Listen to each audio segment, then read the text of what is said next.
Well, how are you doing today, Mr. I'm Ray? doing very well. Thank you for asking. All right. Well, my name is Mashad Evans Jr.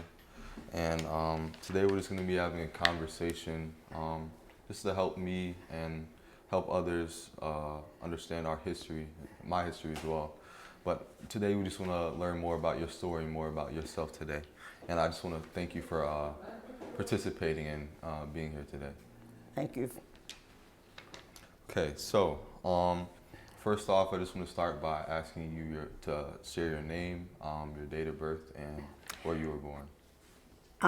My name is Johnnie Redding, and my birth date is April 15th, 1936.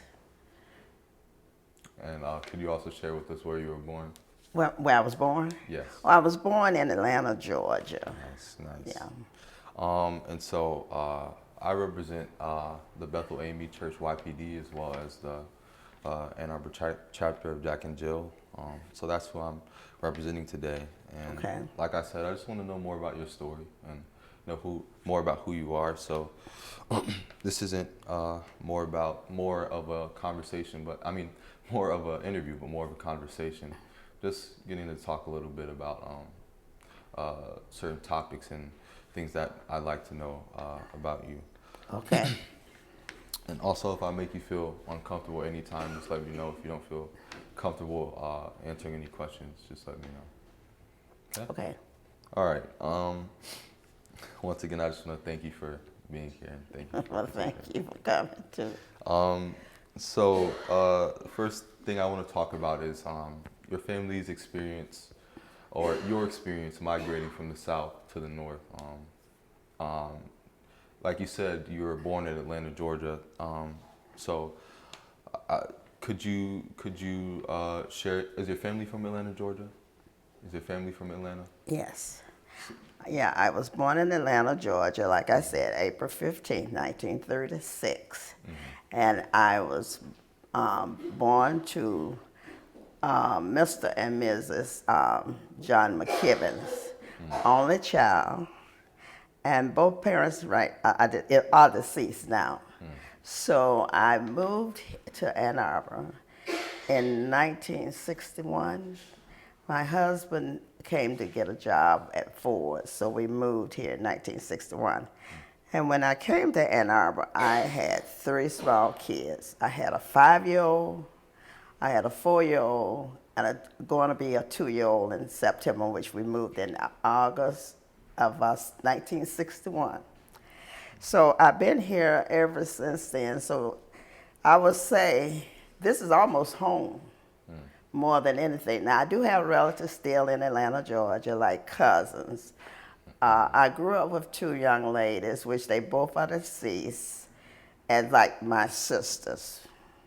So they both are deceased. And I am the matriarch of my family now, which my mother was a Chambliss. So I am the matriarch of the Chambliss family now. Although I am a McKibbins. I was born as a McKibbins. So I do have like cousins, second cousins in Atlanta.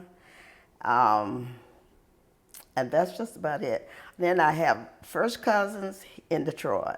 I do have a lot of first cousins in Detroit. So as you know, I moved here, like I said, in 1961. And my kids were small. I didn't go to work for quite a while. Okay. And then I ended up getting a job. I worked for St. Joe's Hospital in the main OR. And I retired there in 2004.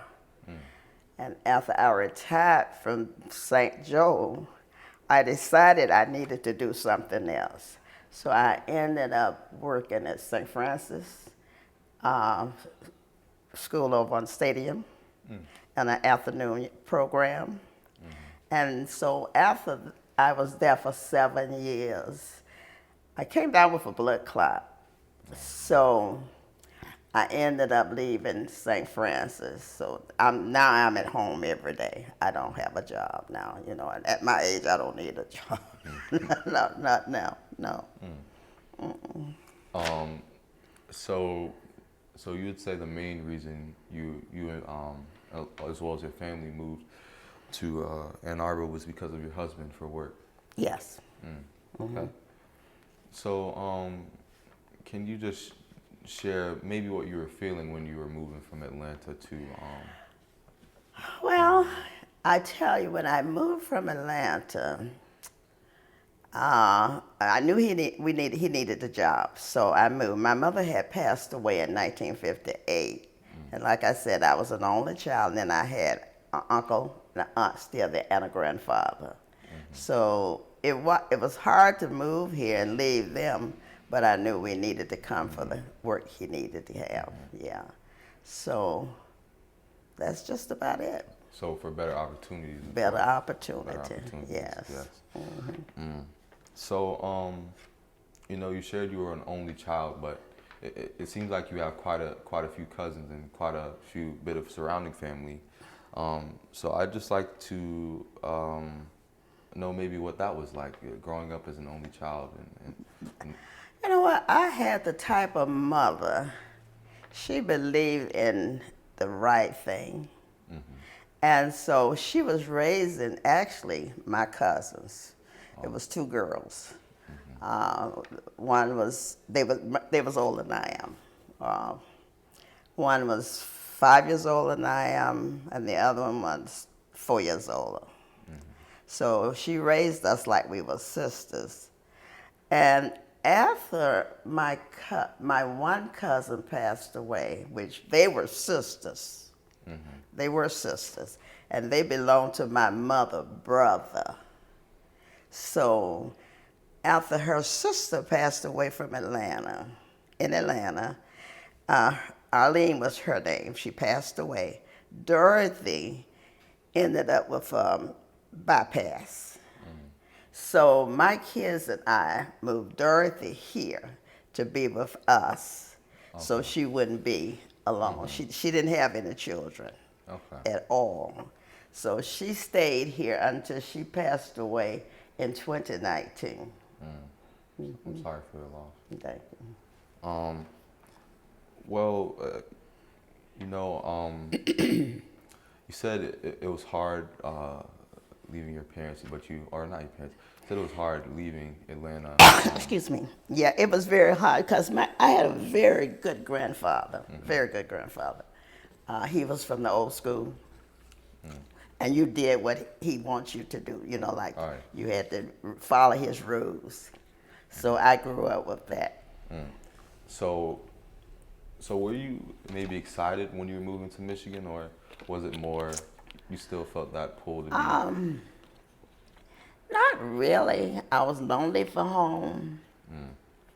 But I had to go back and think about my husband had a job.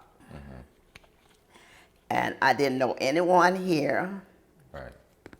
He had an uncle and an aunt here, my husband. So I knew those were the only two people I knew. Now, I had been to Michigan before as a kid. My uncle, two of my uncles lived in Detroit.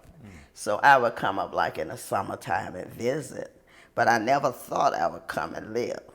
And I always felt like, why am I here?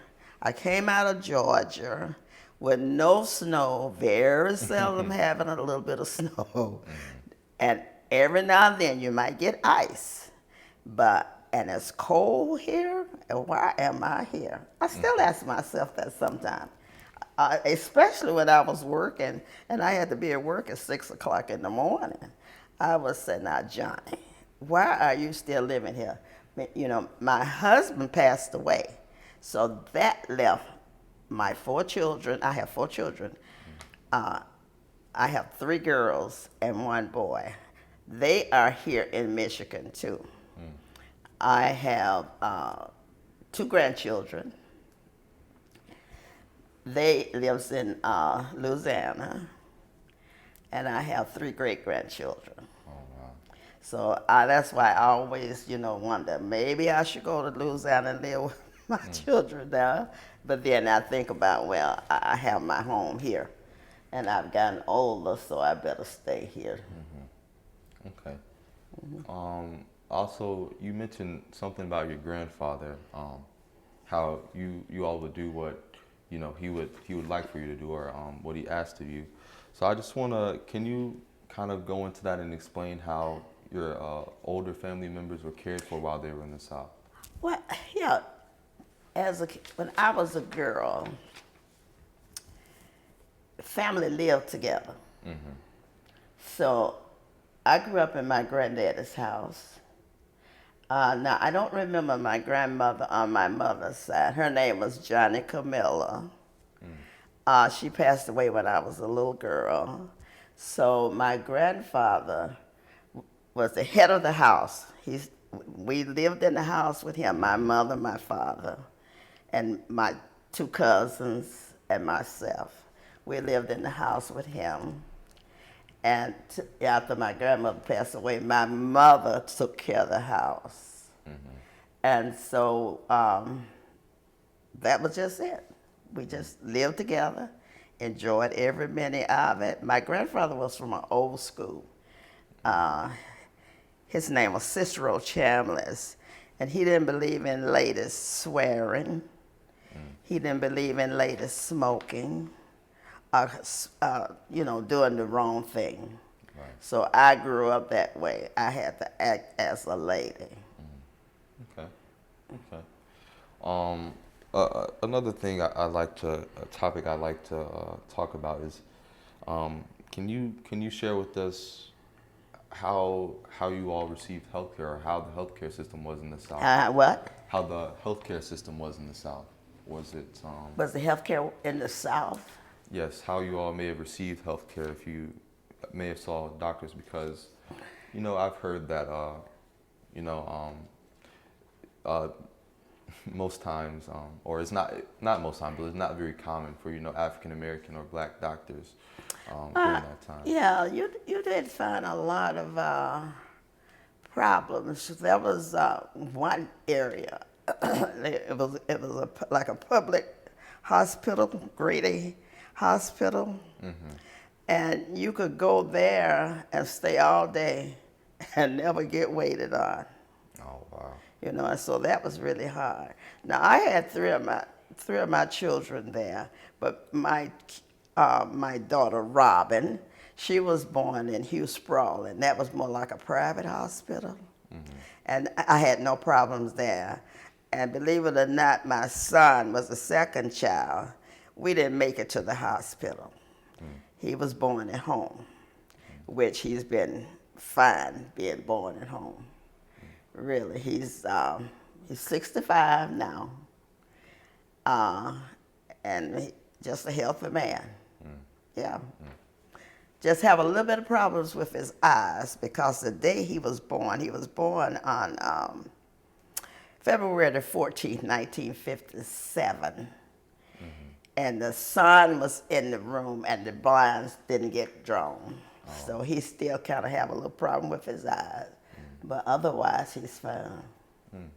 Yeah. And then my third child was born in Atlanta, and she was born premature, only 2 pounds and 4 ounces. Wow. Yeah. And she is going to be 63 in September. And she's well. She works over at Ipsy High School. Wow. So you seem to not have any problems with healthcare, because I know there was some discrimination and racism going on at the time, and I know some people may not have trusted the healthcare system, or felt some kind of way about it. Well, I didn't have any problem. And to be honest, like I have told my children, I lived in Atlanta, Georgia, and I went to a all-black school. So I wasn't raised around white. Right. I went to elementary. I grew up in a little area they called Dixie Hill. Everybody knew everybody. And I went to elementary there until I was 7th grade. And I only had women teachers, and they couldn't be married. They couldn't be married, not at that time. Wow. I only saw a man teacher once I went to high school. That's the first time I had ever seen a man teacher. I didn't even know anything about a man teacher until I went to high school. So So you were mainly around black people and you didn't really have any issues. Okay. I mean, I went downtown Atlanta and I would see them. And, you know, it was that, as they use the word color, drink from this fountain or, you know, go to this bathroom. So that didn't bother me, not at all. So you think, although I know you moved to Michigan for better opportunities, you think that you might have still been comfortable around your family in Atlanta and around your... In Atlanta? Yes. I might. Yeah. Because we was taught to, you could be somebody, you know. Make sure you always kept yourself up and you never let nobody pull you down. Right. So I could have stayed in Atlanta and been okay. Okay. So just let's transition here. I just want to get to know if maybe you had any maybe disappointments or something that was unexpected when you were moving or transitioning from the South to the North. Not really. No. No, just like I said, I didn't know anybody here. I had my 3 little kids, so I was busy with that. Very busy. Yeah. So nothing unexpected, nothing you were really disappointed by when you were coming here? No? No more than I had to find living area. And that wasn't too hard, not then, moving to Ann Arbor. Okay. Well, if you feel comfortable sharing, I just wanted to ask if you experienced any, or could you share maybe a story or one of your experiences with encountering racism or discrimination while you were in Atlanta or while you were in... When I was in Atlanta. Yes. You know what? I did have one experience when I ended up getting a job in Atlanta, downtown Atlanta, private owned restaurant, family owned. I should use that word, family owned. And there was a young lady. She had came from further south of Atlanta, and she was a white kid. I had trained her and taught her how to use the register. And at that time, they didn't have the registers like they have now, you know. Right. So you had to punch this and punch that. And then one day, I guess she thought, well, now this person done showed me, I'm going to show her what I can do. And I'm not a person. Black people don't like folks to pick their leg up and like they want to kick them. You don't kick me, you don't spit on me, and you don't slap my face. And she decided one day she was going to kick me, and I made sure she did not do it. And I told her, don't ever try this, because we will be fighting in this restaurant. No, don't ever try it. And she didn't do it anymore. See, she wanted to play, and I didn't have time to play. So she didn't do it anymore. Well, thank you for sharing that. Huh? I said thank you for sharing that. I appreciate it. Another thing I'd like to know, were there any sacrifices that you or your family had to make when coming from the South to the North? Maybe you had to give something up, or, you know, something that you had to sacrifice in order to be where you are today, or... Like I said, I had to sacrifice leaving my family. Yeah. And I was young. You know, I was young. And that was hard. to leave. You know, like I said, my mother had passed away, and I had to leave my grandfather, and I left my cousins, those that I was raised with, and uncles and aunts. I had to leave them, and that was hard. But I kept in contact with everybody by phone. So, yeah, and I tried to go home at least once a year, and most of the time was at Christmas time for a while, and then it became that I could go home in the summer times, you know, with the kids. If you know, I would drive, my kids and I, we would drive, and the dad. Okay. Another thing I'd like to get to know is, would you say, or so you grew up in Atlanta, and I was I've lived in Birmingham for quite some time, and I've been around that area, Birmingham, Atlanta, and I know during well, I'm sorry. I just want to get to understand what the civil rights movement was like during the time, because I know Atlanta, you know, Birmingham, those were two cities where I know that was very prominent, and I know there was a lot of stuff going on in those cities, definitely. So could you maybe share your experience with the civil rights movement? Were you a part of it, or, you know? Well, you know what, well, my King then started. He was in Alabama more than he was in Atlanta. He did live in Atlanta. Yes.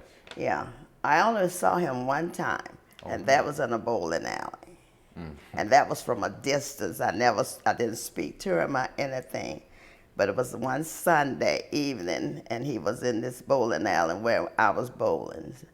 But otherwise, he did most of his work in Alabama. So you wouldn't say that you were participated or involved, maybe any marches that were going on, But I had marched. or participated in any? Into the marching?